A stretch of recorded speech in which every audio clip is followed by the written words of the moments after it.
សូមស្វាគមន៍បងប្អូនមកកាន់ Channel និទានស្រុកខ្មែរថ្ងៃនេះដែរខ្ញុំបាទនឹងលើកយករឿង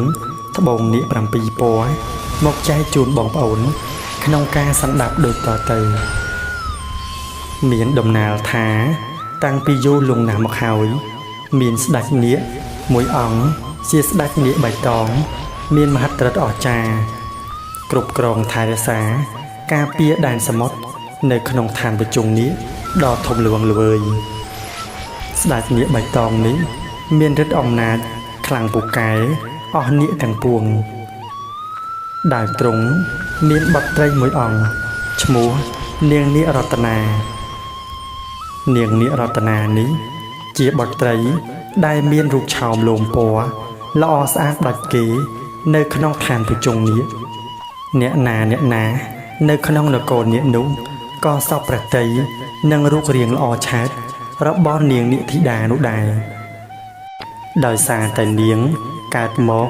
ត្រូវបានព្រះបិតាស្ដេចនាគបៃតងប្រគល់ត្បូងដែលមានពន្លឺចាំង7ពណ៌ឬហៅថាត្បូងនាគនោះទុកជាអនុស្សាវរីយ៍ក្នុងការចម្រើនសិរីដល់នាងត្បូងនោះគឺជាត្បូងដែលមានមហិទ្ធិឫទ្ធិអស្ចារ្យជាវត្ថុទិព្វប្រចាំខ្លួនរបស់នាងថ្ងៃមួយនាងនាគរតនាបានថ្វាយបង្គំព្រះបិតាសុំមកឡើងលេងនៅទីឋានមនុស្សនៅក្នុងដែនមនុស្សលោកនាងនាគរតនាបានសុំព្រះបិតាម្ដងហើយម្ដងទៀតតែព្រះបិតាមិនព្រមជាដាច់ខាតពីព្រោះថានៅក្នុងឋានមនុស្សមិនដូចជានៅក្នុងឋាននាគឬដែនប្រជុំនាគនោះឡើយដោយសារតែនាងនាគរតនាជាអំបូររបស់នាគទេពពុំអាចឡើងមកប្រសាលេងនៅទីវាល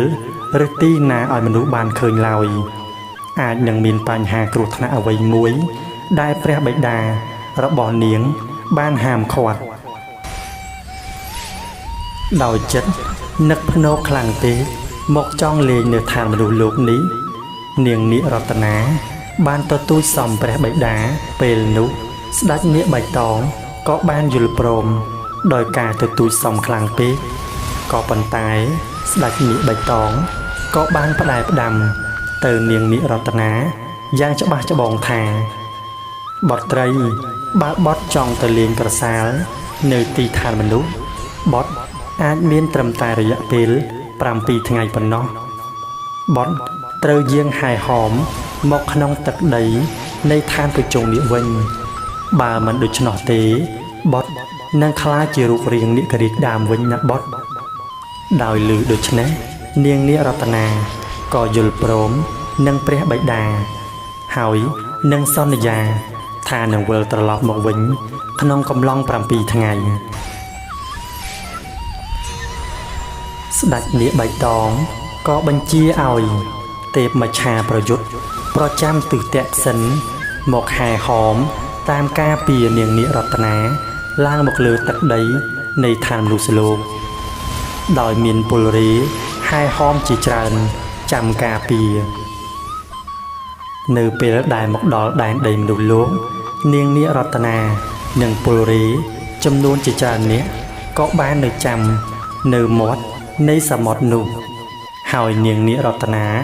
និងភីលៀងចំនួន3នាក់ទៀតបានកាឡាខ្លួនជាស្រីដ៏ស្រស់ស្អាតដែលមើលទៅគួរឲ្យគយគន់រួចទើបនាងដើរក្រសាលមើលព្រៃព្រឹក្សានៅតាមមាត់សមុទ្រដោយចាប់ចិត្តនឹងឋានមនុស្សលោកជាខ្លាំងព្រោះថានាងនាគរតនាពុំដែលឡើងមកឋានមនុស្សលោកទាល់តែសោះទើបតែលើកនេះបានសុំព្រះបិតាយាងមកលេងក្រសាលធ្វើឲ្យនាងមានការដក់ជាប់នឹងអារម្មណ៍បុត្រីអង្គនេះនៅតែចង់ដើរលេងកម្សាន្តឬក្រសាលនៅក្នុងធម្មជាតិដ៏ស្រស់បំព្រងនៅក្នុងឋានមនុស្សនាងនាគរតនាបានដើរចូលទៅក្នុងព្រៃដ៏ជ្រៅដើរកម្សាន្តលេងដាច់ឆ្ងាយពីពលសេនារីទាំងឡាយដោយសារតែនាងអាងថាមានត្បូងមរកតឬត្បូងនាគ7ពណ៌នៅជាប់នឹងខ្លួនពុំមាននរណាអាចធ្វើអ្វីនាងបាននោះឡើយ บทไตรมวยองนี้អាចចេះមុនវិជាការនិងអាចបញ្ជានៅវត្ថុស័ក្តិសិទ្ធិនេះអាចបំរើតាមសេចក្តីត្រូវការរបស់នាងបានគប់ជួននៅពេលនោះមេឃក៏ងងឹត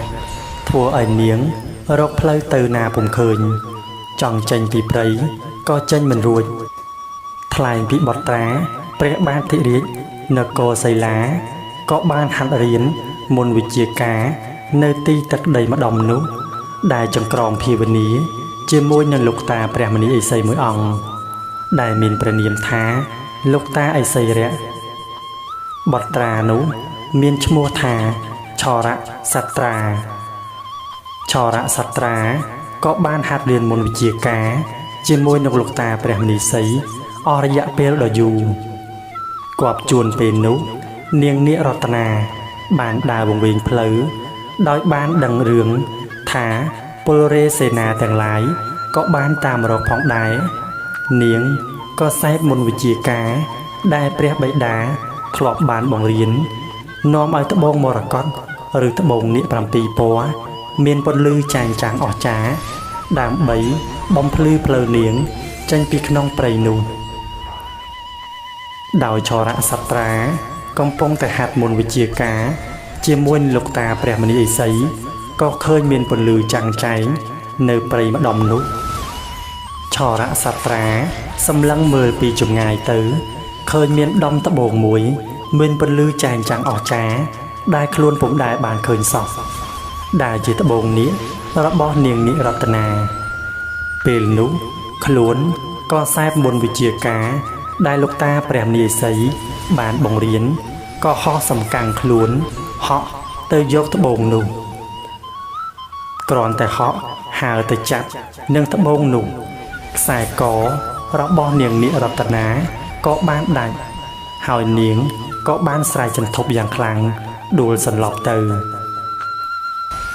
ឃើញដូចនេះភីលៀងទាំង3របស់នាងនិរតនានោះក៏បានប្រយុទ្ធតតាំងជាមួយនឹងឆរៈសត្រាប៉ុន្តែត្រូវឆរៈសត្រាវាឲ្យស្លាប់ទាំង3នាក់ហើយក៏คล้ายទៅជានាគរាជទាំង3ក៏សាប្រលឹងបាត់ទៅនៅសល់តែនាងនិរតនាដែលដួលសន្លប់ហើយក៏បានคล้ายជារូបរាងនាគពាក់កណ្ដាលមនុស្សពាក់កណ្ដាលធ្វើឲ្យឆរៈសត្រាមានការភ្ញាក់ផ្អើលយ៉ាងខ្លាំងឆរៈសត្រាដោយការនឹកភ្នែកដោយពុំដឹងថាខ្លួនបានដណ្ដើមយកត្បូងរបស់នាងនិរតនានោះក៏បានទៅតាមលោកតាព្រះមនីឥសី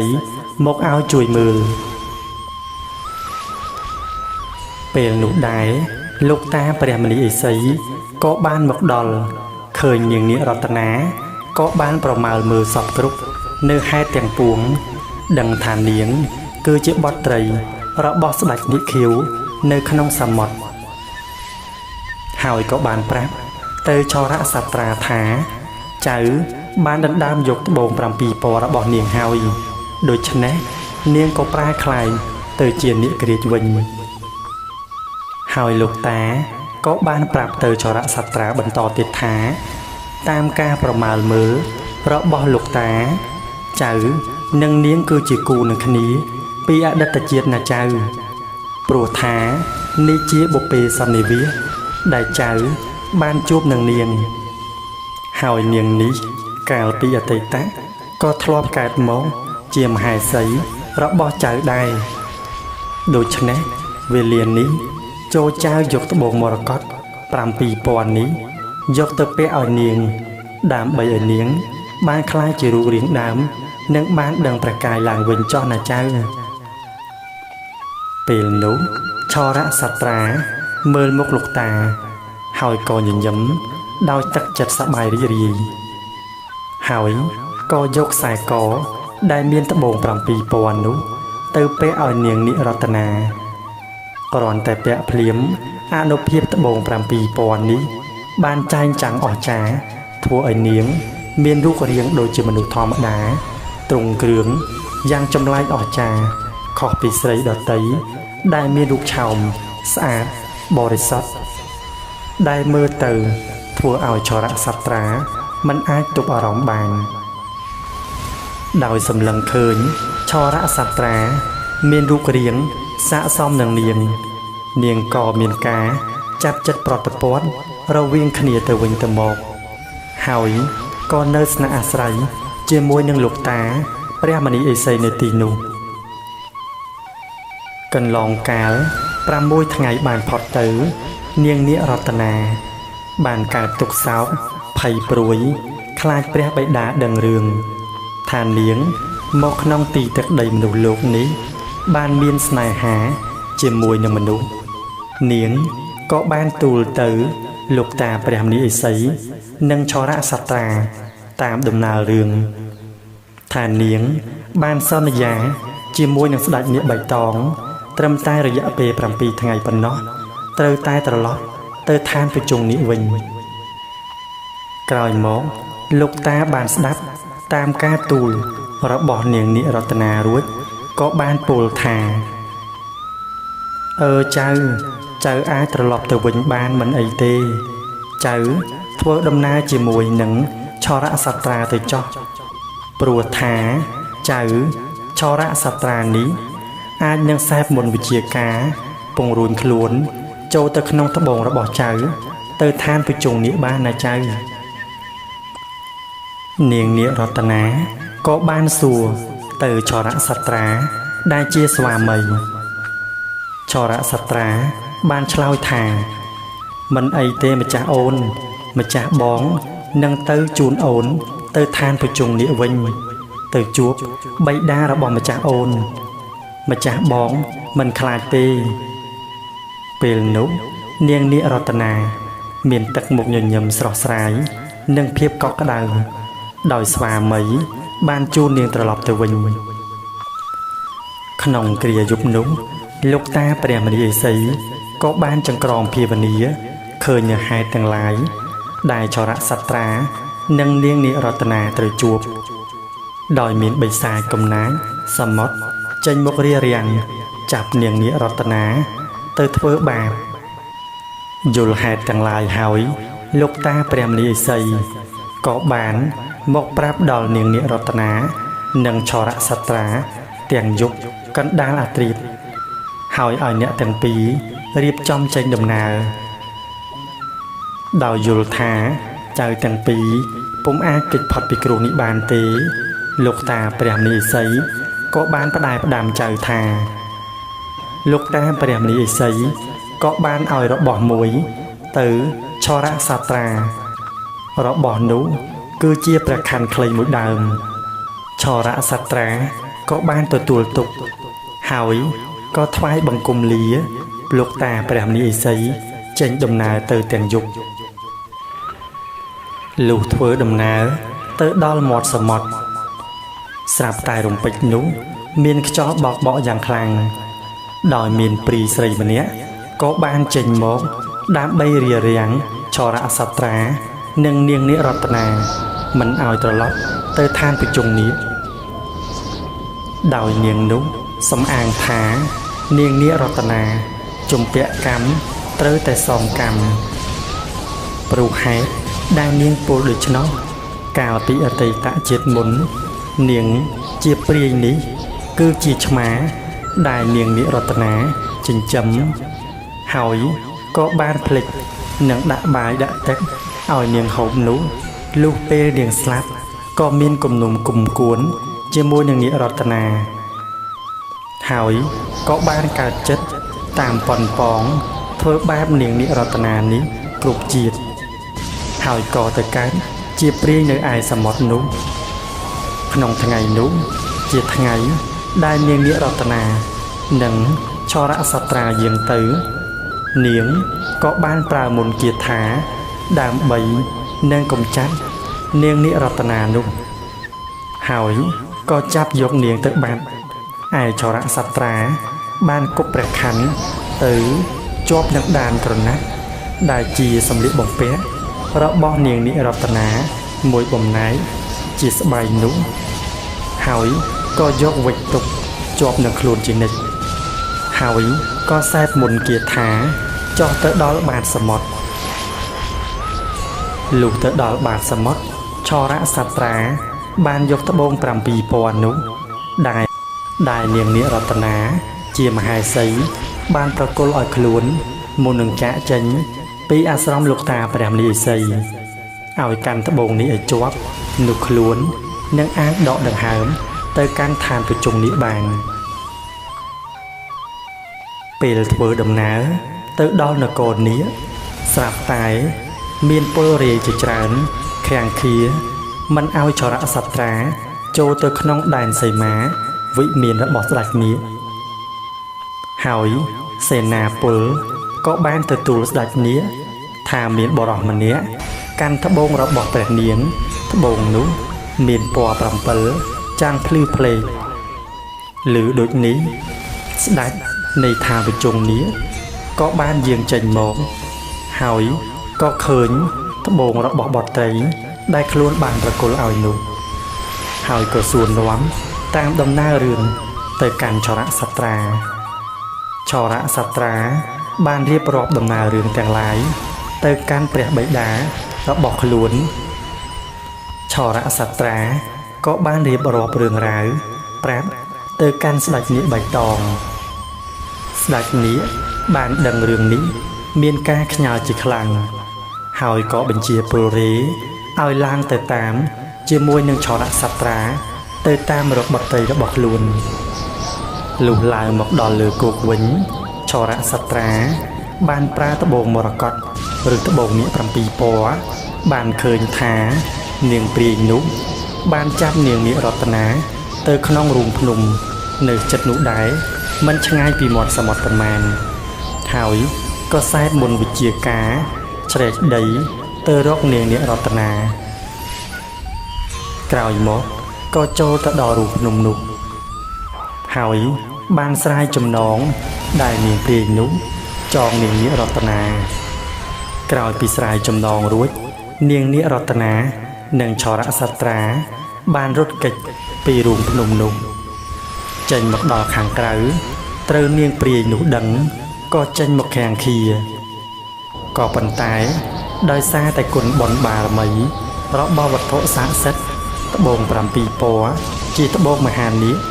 ក៏បានកំចាត់កម្លាំងចំហាយបិសាចនិងព្រាយរបស់នាងនោះសាបបងនៅពេលនោះទៅហើយស្ដេចនាគក៏បានប្រមូលយកដួងព្រលឹងរបស់នាងព្រាយនោះទៅសង្កត់ជាប់នៅក្រោមបាតថ្មកុំឲ្យនាងទៅចាប់កំណើតបានដោយសារតែកំហឹងនិងខឹងទៅលើនាងព្រាយនេះបានទៅធ្វើបាបបុត្រីរបស់ខ្លួនដោយដាក់បណ្ដាសាថាសូមឲ្យព្រលឹងរបស់នាងคล้ายទៅជាថ្មនិងសង្កត់ក្រោមនេះពុំអាចចាប់កំណើតបានក្រោយផុតទុក្ខភ័យនាងនាគរតនានិងចរៈសត្រាក៏បានទៅតាមស្ដេចនាគបៃតងទៅឋានប្រជុំនាគហើយស្ដេចប្រជុំនាគបៃតងមានការសពប្រតិនិងបុត្រាជាព្រះធីធបតីរបស់ខ្លួនដែលមានរូបសម្បត្តិស្អាតនិងស័ក្តិសមជាមួយនឹងបុត្រីរបស់ខ្លួនក៏បានផ្សំផ្គុំរៀបអភិសេកនៅក្នុងឋានប្រជុំនាគនោះតែម្ដងក្រោយពីរៀបអភិសេករួចចរៈសត្រាក៏បានសំទូលបិតានៃស្ដេចនាគសំយកព្រះនាងនាគរតនានោះទៅឋាននៃមនុស្សលោកវិញដែលជានគរសីលាទៅនាំចូលគាល់ព្រះបិតាមាតារបស់ខ្លួនស្ដេចនាគក៏មិនថាអ្វីដែរក៏បានប្រាប់ទៅចរៈសត្រាថាមិនអីទេបុតយាងចោះក្រោយពីស្ដេចនាគបៃតងបានអនុញ្ញាតឲ្យនាងនាគរតនានិងចរៈសត្រាយាងឡើងមកទាំងពីរនាក់បានទៅគាល់ព្រះមាតាព្រះបិតាហើយក៏បានទូលតាមដំណើររឿងដោយនាងនាគរតនាបានសំព្រះស្វាមីរបស់ខ្លួនសាងសង់ទីប្រាសាទដ៏ធំមួយនៅជិតឯមាត់សមុទ្រដើម្បីនឹងអាច